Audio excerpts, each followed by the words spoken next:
নিরীক্ষা ব্যবস্থার ব্যর্থতায় দেশ থেকে কয়েক লাখ কোটি টাকা পাচার সহজ হয়েছে। Institute of cost management accounts of Bangladesh আইসিএমএবির এমন দাবির প্রতিবাদে সংবাদ সম্মেলন করেছে পেশাজীবী হিসাব বিজ্ঞানীদের সংস্থা দি institute of chartered accounts of Bangladesh ICAB. বৃহস্পতিবার রাজধানীর কারওয়ান বাজারে সংগঠনটির মিলনায়তনে সংবাদ সম্মেলনে সভাপতি মারিয়া হাওলাদার জানান, অসত্য তথ্য ছড়িয়ে দিয়ে দেশে পেশাজীবী অডিটরদের ইমেজ নষ্ট করার চেষ্টা চলছে।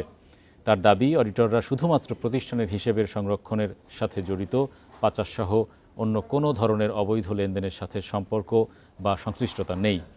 মূলত আইসিএবি আর্থিক বিবরণীর অডিটের ক্ষমতা পেতেই আইসিএমএবি আর্থিক নিরীক্ষার ক্ষমতা পেতেই আইসিএবির বিরুদ্ধে এমন অপপ্রচারে নেমেছে বলে দাবি তাদের।